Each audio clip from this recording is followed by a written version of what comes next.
Hello दोस्तों, नमस्कार। मैं अंकित श्रीवास्तव आपका वन स्टॉप क्लास में स्वागत करता हूं और आशा करता हूं कि आप सभी लोग ठीक होंगे। आज हम एक नया टॉपिक पढ़ने जा रहे हैं जिसका नाम है दिल्ली सल्तनत। इसके पहले की वीडियो में हम आपको अरब आक्रमण, तुर्क आक्रमण यानी मोहम्मद बिन कासिम, मोहम्मद गजनवी, मोहम्मद गौरी के बारे में पढ़ा चुके हैं। अब हम आज एक नया टॉपिक दिल्ली सल्तनत के बारे में पढ़ने जा रहे हैं जो RO, UP PCS, UP police, SSC और सभी वन डे एग्ज़ाम के लिए काफ़ी फ़ायदेमंद होगा। इसके बाहर कोई भी प्रश्न नहीं आएगा क्योंकि इसको बहुत ही क्रम से सजाया गया है। आप इसे ध्यान से देखिएगा। तो चलिए शुरू करते हैं आज का टॉपिक, दिल्ली सल्तनत। अगर आपने सब्सक्राइब नहीं किया है तो इसको सब्सक्राइब कर लीजिएगा क्योंकि और भी आने वाली वीडियो आपको मिल सकें। चलिए शुरू करते हैं। दिल्ली सल्तनत जिसका समय है 1206 से 1526 तक। हम देख लेते हैं कौन कौन से राजवंश आए। उसमें पहला है गुलाम वंश जिसका शासनकाल है 1206 से 1290 ईस्वी और इसके संस्थापक माने जाते हैं कुतुबुद्दीन ऐबक। उसके बाद दूसरा है खिलजी वंश जो 1290 से 1320 ईस्वी, इसके संस्थापक हैं जलालुद्दीन खिलजी। तीसरा है तुगलक वंश जो 1320 से 1414 ईस्वी, गयासुद्दीन तुगलक। इसके बाद आता है सैयद वंश जो 1414 से 1451 ईस्वी और इसके संस्थापक माने जाते हैं खिरज खां।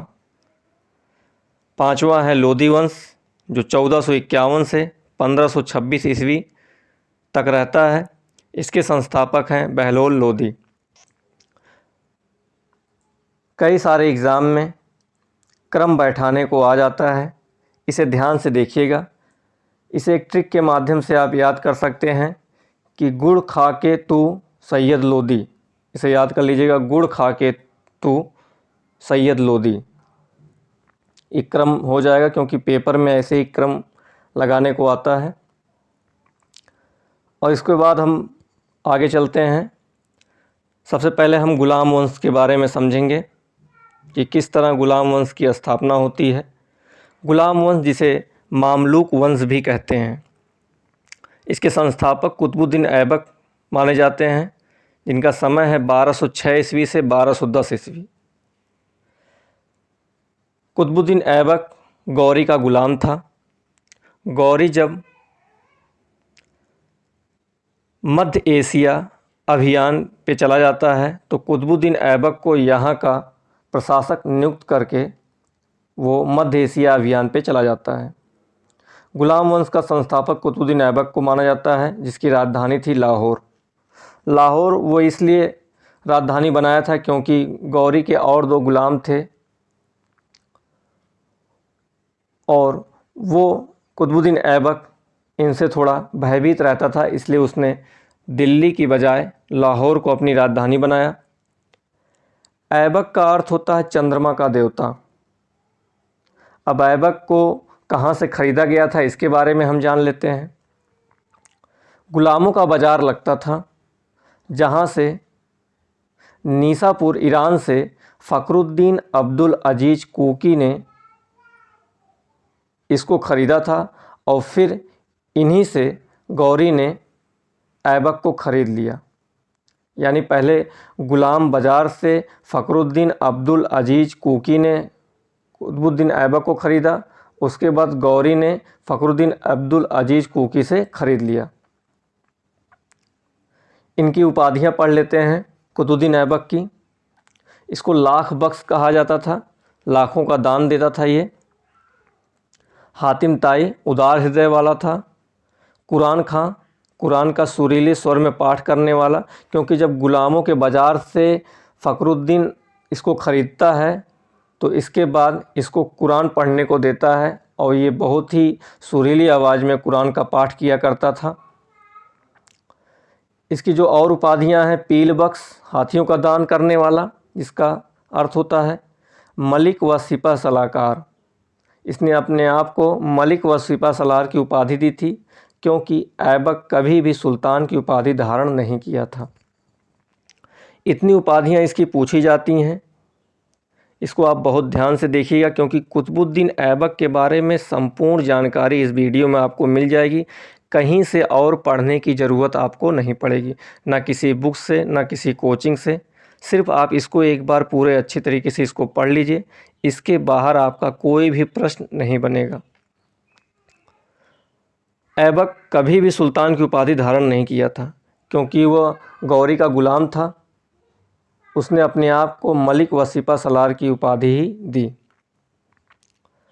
गौरी द्वारा ऐबक को घुड़साला, अस्तबल जिसे कहा जाता है, का प्रमुख बनाया गया था। जब उसने फ़खरुद्दीन अहमद से इसको ख़रीदा था तो पहले उसे अस्तबल का प्रमुख बनाया था, जिसे उस पद का नाम था आमिर ए आखूर। ये प्रश्न पूछा गया है कि गौरी ने सबसे पहले उसको कौन सा पद दिया था, तो आमिर ए आखूर का पद दिया था। अब ऐबक ने क्या क्या निर्माण कार्य कराए इसके बारे में हम देखेंगे, क्योंकि उसने बहुत सारे निर्माण कार्य कराए थे। कुवैत उल इस्लाम जो कि दिल्ली में है, भारत की प्रथम मुस्लिम मस्जिद मानी जाती है। कुवैत उल इस्लाम को भारत की प्रथम मुस्लिम मस्जिद मानी जाती है। इसका विस्तार फिर बाद में इल्तुतमिश और अलाउद्दीन खिलजी ने कराया है। तो ये प्रश्न पूछता है कि कुवैत उल इस्लाम कहाँ पर है? दिल्ली में है। और इसका विस्तार यानी इसका और आगे निर्माण किसने कराया? इल्तुतमिश और अलाउद्दीन खिलजी ने। 4 ऑप्शन दे देगा और उसमें पूछेगा कि कुवैत उल इस्लाम का निर्माण में और किसका सहयोग है, तो कुतुबुद्दीन ऐबक देगा, इल्तुतमिश देगा, अलाउद्दीन खिलजी देगा और एक कोई फिरोज शाह तुगलक दे सकता है। अब हम दूसरा निर्माण पढ़ने जा रहे हैं, Qutub Minar. Very important line. निर्माण इसका ऐबक द्वारा कराया जाता है। सूफी संत ख्वाजा बख्तियार काकी के नाम पर इसका नाम कुतुब मीनार पड़ा था। यह अफ़गान की जाम मीनार से प्रेरित होकर बनाया गया था। इसे ईंट से बनी हुई विश्व की सबसे ऊंची मीनार मानी जाती है। कुतुब मीनार जो है विश्व की ईंट से बनी हुई सबसे ऊंची मीनार मानी जाती है। यूनेस्को द्वारा विश्व विरासत सूची में इसको शामिल किया गया है। इसकी ऊंचाई है 73 मीटर यानी 239 फीट मानी गई है। प्रथम मंजिल का निर्माण ऐबक द्वारा कराया गया और 2, 3, 4 यानी दूसरी, तीसरी और चौथी मंजिल का निर्माण इल्तुतमिश द्वारा कराया गया, क्योंकि ऐबक की मृत्यु हो जाती है और ये सिर्फ प्रथम मंजिल का ही निर्माण करा पाया था। उसी बीच कुतुबुद्दीन ऐबक की मृत्यु हो जाती है और 2, 3 और 4 मंजिल का निर्माण इल्तुतमिश ने कराया था। चौथी और 5वीं मंजिल का निर्माण फिरोज शाह तुगलक के द्वारा कराया गया। चौथे तक तो बना था इल्तुतमिश के समय में। आकाशीय बिजली गिरने के कारण चौथी मंजिल ध्वस्त हो गई थी, जिसे फिरोज शाह तुगलक ने चौथी मंजिल बनवाई और जब बनवा ही रहा था तो सोचा 5वीं बनवा देते हैं और नाम हो जाएगा। भाई मिस्त्री उस्त्री लगे रहे होंगे, चौथी बनवा ही रहा था, लगे हाथ, पैसे की कोई कमी नहीं थी, भारत में खुद ही इतना पैसा था, यहाँ का पैसा सब लगाना था धीरे धीरे। चौथी भी बनवा दी, 5वीं भी बनवा दिए, कहाँ घर से लेके आना था। इसके बाद निर्माण कराता है 2.5 दिन का झोपड़ा जो कि अजमेर में है। निर्माण गौरी के आदेश पर तराइन के द्वितीय युद्ध के बाद ऐबक के द्वारा कराया गया था, क्योंकि गौरी के साथ जब तराइन के द्वितीय युद्ध में मुख्य भूमिका थी ऐबक की, उसके बाद ही 2.5 दिन का झोपड़ा बनाया जाता है। बनाया क्या जाता है, ऐबक कहीं जा रहा था, रास्ते में विश्राम के लिए वो एक जगह ठहरता है। उस जिस जगह पे ठहरता है वो एक संस्कृत महाविद्यालय था, उसका नाम था सरस्वती कंठाभरण और इसका निर्माण कराया था विग्रहराज, जिसे विशलदेव भी कहा जाता है, उन्होंने इसका निर्माण कराया था। अब ये जब संस्कृत महाविद्यालय में ठहरते हैं तो इन्हें बहुत अच्छा लगता है और ये अब कुतुबुद्दीन ऐबक को यहाँ अच्छा लगता है, तो जो ऊपर का हिस्सा था उसको तोड़वा के ही बनाना था। इसलिए तो 2.5 दिन का झोपड़ा 2.5 दिन में बन गया। जब तोड़वा के ही बनाना है तो बन ही जाएगा भाई। नींव पड़ती, हर कुछ होता तो समय लगता। जब ऊपर का हिस्सा तोड़वा के बस मस्जिद का आकार देना था तो फट से बन गया।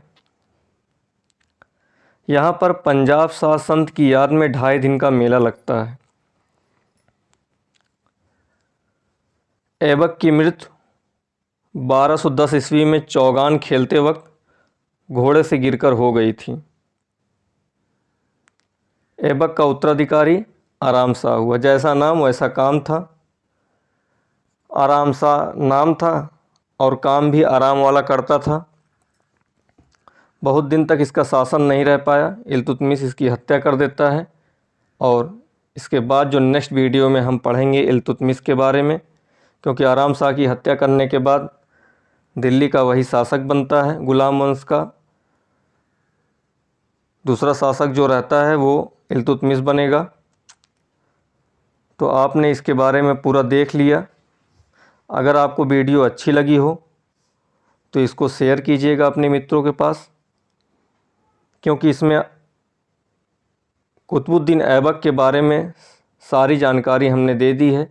इससे बाहर कोई अभी तक 30 वर्षों के प्रैक्टिस सेट में अभी तक जितने भी क्वेश्चन बने हुए हैं इसी के अंदर पूछे गए। इससे बाहर कोई भी क्वेश्चन पूछा नहीं गया है। तो आप इसको बहुत अच्छे से देखिएगा। इसकी PDF आपको मिल जाएगी।